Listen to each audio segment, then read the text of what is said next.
Dakota. Of course I want Dakota. Looks good. Looks good on me.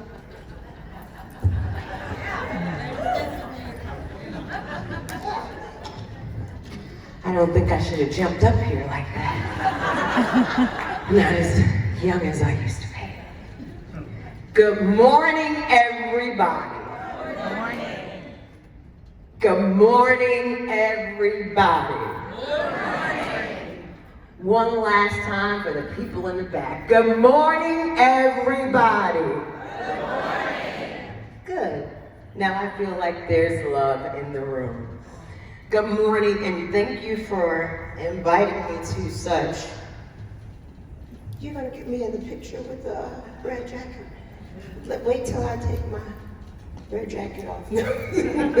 So, thank you for inviting me to share my story, a little of my story with you, and I really want to thank Mary Beth. She's an angel. Can we all just clap for her?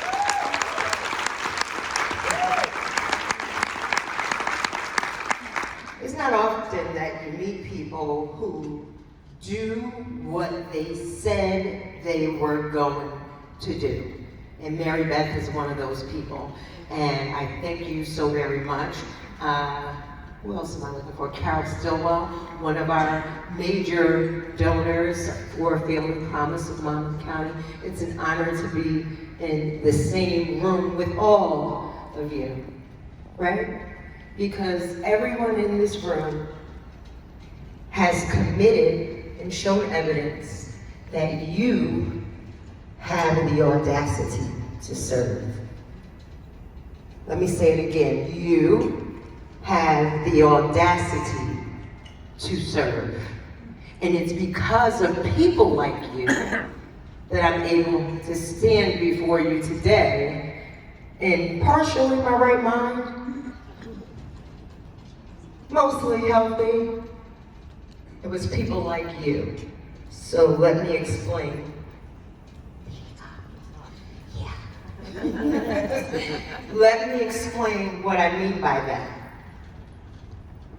My mother had me when she was 16 years old. So she was pregnant at 15. She died when I was 7. She was 24. She died from HIV, AIDS, and substance abuse. The knock came at the door, Christmas Eve, 1988.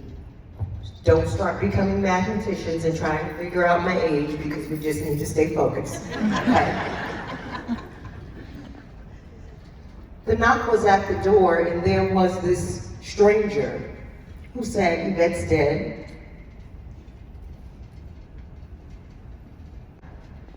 And you and your brother are coming to live with me. Say what? I don't know you, lady. I've never met you a day in my life. But those were the rules.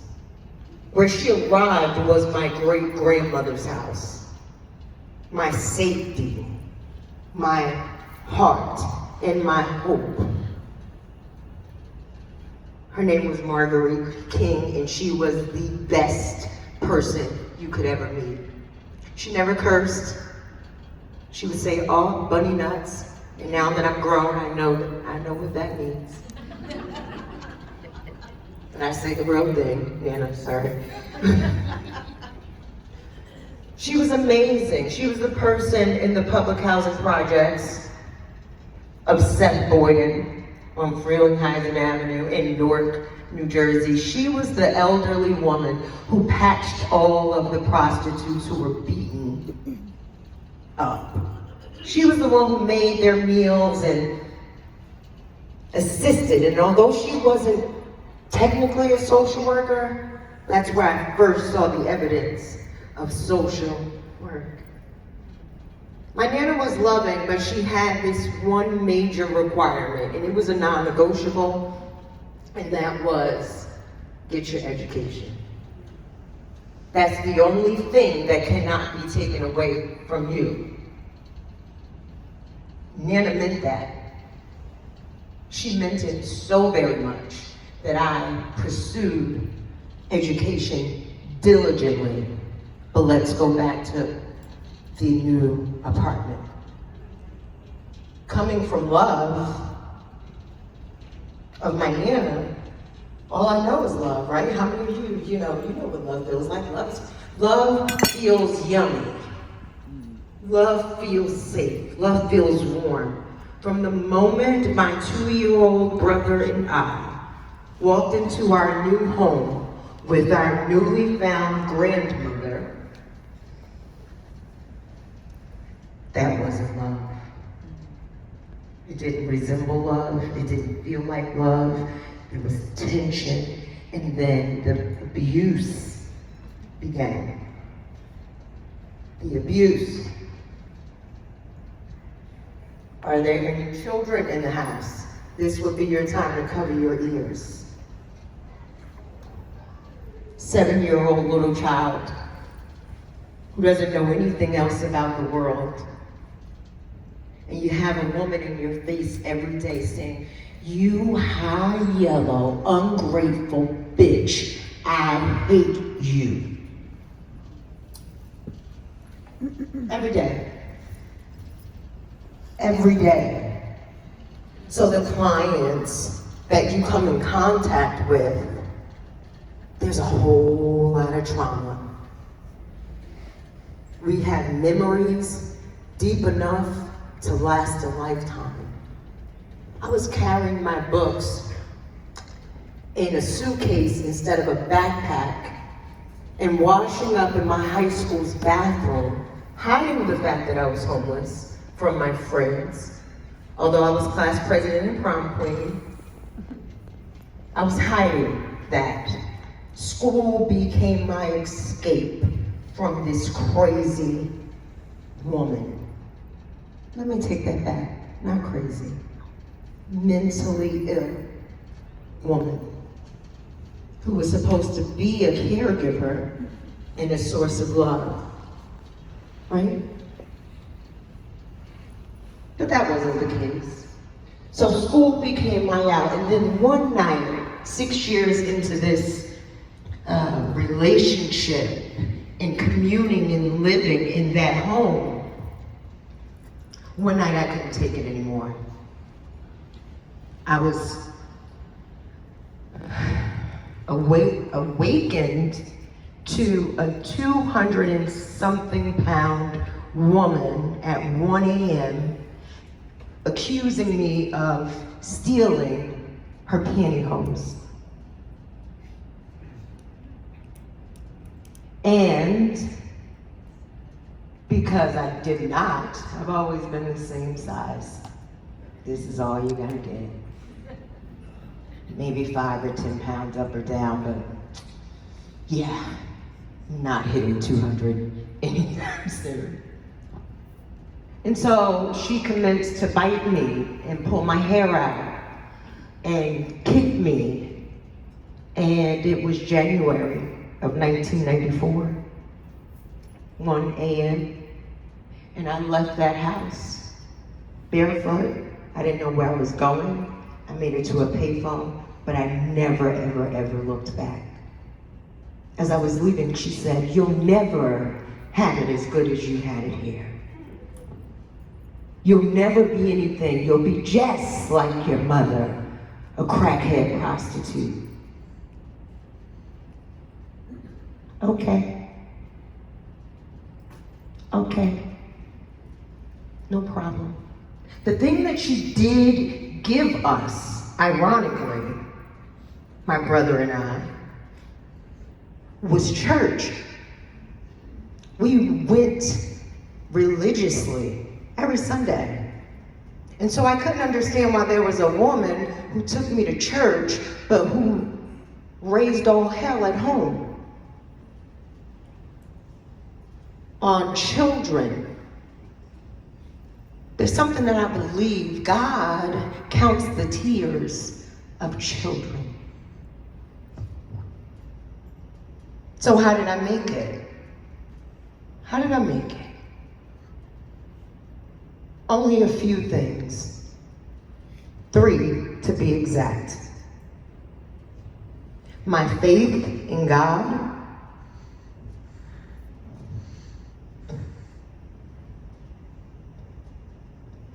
my faith in God. He kept me along the way. He kept me when I was working 2 jobs and walking through many towns late at night by myself. He kept me when I witnessed an assassination right in front of my eyes. He kept me. And so, God, and then in these places where I was feeling my time and space, like school and church. In church, I was the junior usher president, and I was the missionary teenager and the choir member, and anything I could do to not go home. At school, I was class president. I was in the band, I was in the choir. I remember at a concert taking my choir robe off, and underneath the choir robe was my dance attire for the winter concert. And then I played the drums at the end. Anything to keep me from going there. We only have 3 responses to stress, right? Fight, flight, or freeze. And I wasn't prepared to freeze. I was running for my life. My teachers essentially realized that something was going on because I had failed the HSPT test. Every part, math, English, whatever it was, I failed it. I think I got 200 points just for signing my name. But there were adults who had the audacity to serve. There were adults who saw something in me that I didn't even see in myself. They pushed me. They suggested I go to school and become a social worker. How can I do that? I don't have parents. My mother's dead, my father is dead, I hate them both. And how do I do school? I applied for over 50 scholarships. I received over $125,000 in scholarships for undergraduate school to study social work, which means I graduated high school, right? Because of those kids, of those adults who had the audacity to serve. Della McMillan, my teacher Faith Allen, Roger and Ella Michelle Harris from my church, Sheena Romney, my social worker, Kim Sumner Mayer, my therapist. There were people who rallied around me, and that is how we empower young people to win. It's all in your hands. We can undo the trauma. We're resilient. We're all resilient, and everything that we need to heal is already inside of us.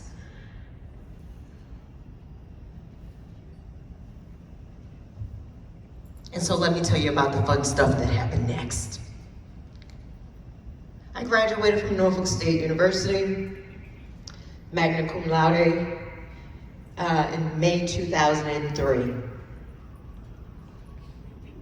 I was expecting my first child, and that was not planned. I walked across the stage, hiding a belly. I graduated on a Saturday. I started working for the Division of Youth and Family Services on Monday. I was convinced that I would transform the child welfare system. I was convinced. I made a dent. I made a dent.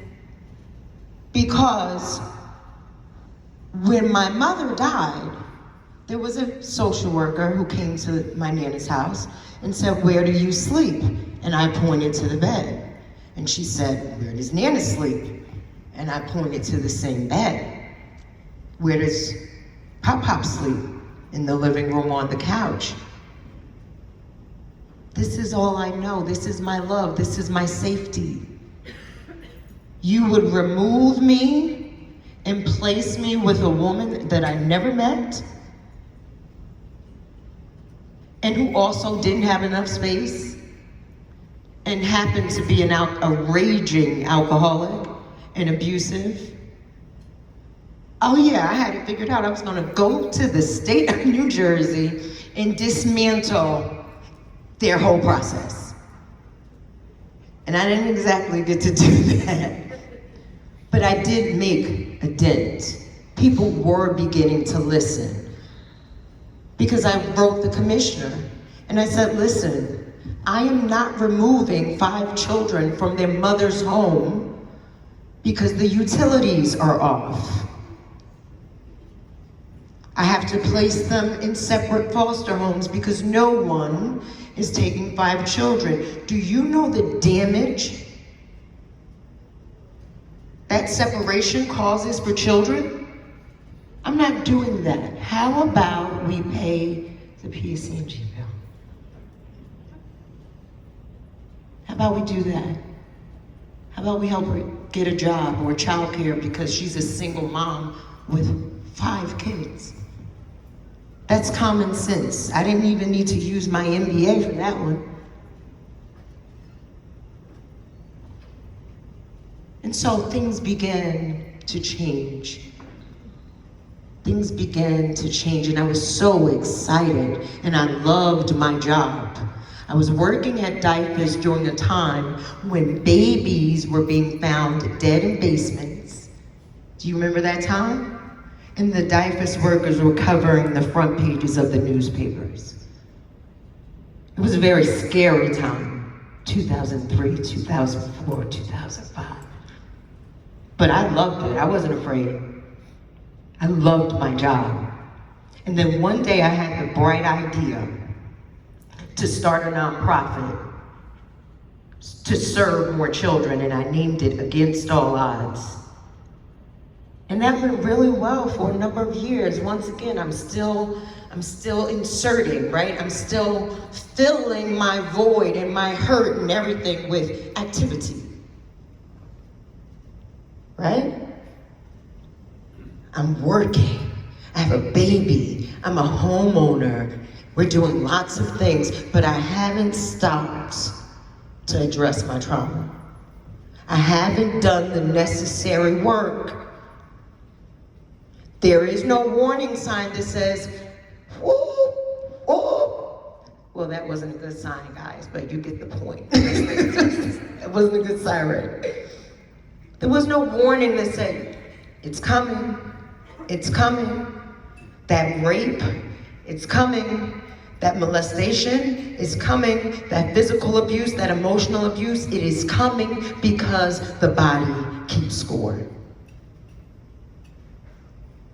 I didn't get that alarm. So I kept going.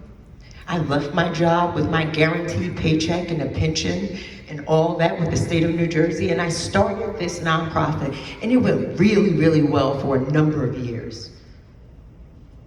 And then one day funding was cut. No warning, cut.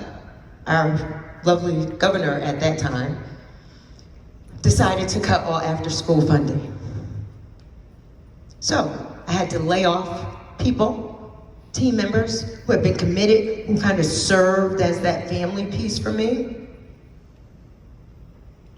And I went into an absolute nervous breakdown. It caught up. It caught up. I woke up every morning with a bottle of vodka, cigarettes, would not leave my room, and wow, how did this happen to me? And I stayed like that for a year. And then one day I met a man who happened to be helping me move. And he saw me on the floor crying. And he said, "What's wrong with you?"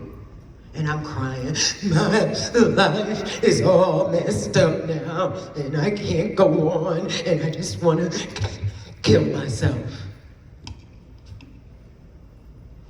He said, "If you don't get your ass off the floor, you are Christine Carter. You are against all odds. That is in your blood. You walk it, you breathe it, it pulsates through your veins. Get up." I got up and I studied the lesson that I was supposed to get from my loss. I began to start to work on me. I got a therapist. Whew. I began studying. You would think because I'm a social worker that I had this all figured out, right? And I could tell everybody else, right? So I began to do the work. I began to do my healing because I didn't heal. All I did was fill my time with achievements. With achievements. Oh, you've been on Wendy Williams. You've been on the front cover of Forbes magazine, in the front page of the paper, and all those things are great, but if you're broken inside, it doesn't matter. So as I began the journey to heal, I began to consult other organizations about how not to diversify funding, not diversify funding. Because our budget was $2.5 million for over 10 years, an organization that I started in my living room with my own money. $2.5 million, 15 staff, 150 part-time staff. We had an enterprise with only a year's worth of reserves. I started Against All Odds when I was 24 because my mother died when she was 24. I wanted to give life and meaning to that number, purposeful meaning. And so I began to help these nonprofits. I began to get back in the groove of it. I began to talk to students. And by the way, I thought I was talking to students today. Mary Beth, it's all right. The students, the youth, but it's okay. Because the message is the message no matter what, right? The message is you are against all odds because you have the audacity to serve. You've impacted so many lives, and the letters don't always come in real time. Thank you. Thank you so much. Give yourselves a round of applause.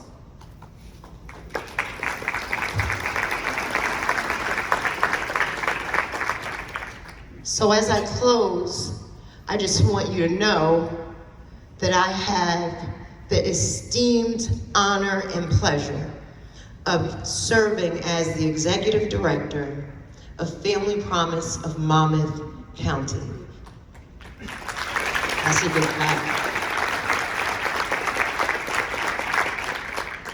And for the first time in our organization's 20-year history, we have a 100% success rate.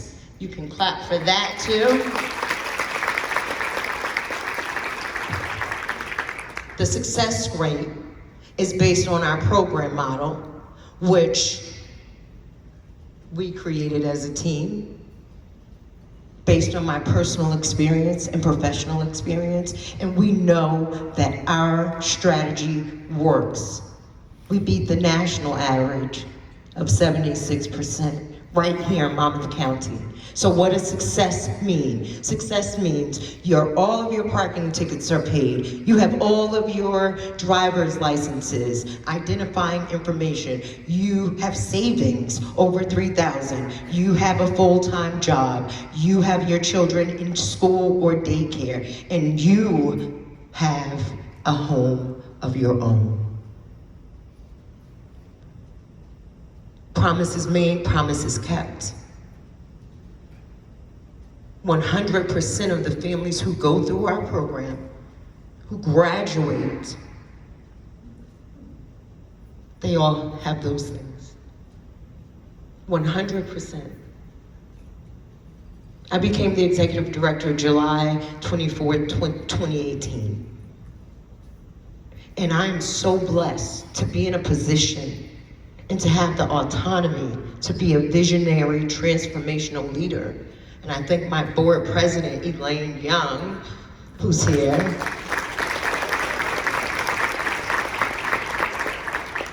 For that, because we're changing lives. The mission of Family Promise is to develop innovative solutions to ending family homelessness. Developing innovative solutions to ending family homelessness. So ultimately, we should be in business to put ourselves out of business. And what that means is now we're focusing on more life skills through partnerships with organizations like Lunch Break. We're doing so many additional things because we want to serve the comprehensive, holistic person in their family unit. And they're thriving. They're not just surviving, they're thriving. And that's because all of us share this one thing, the audacity to serve. Thank you. God bless you.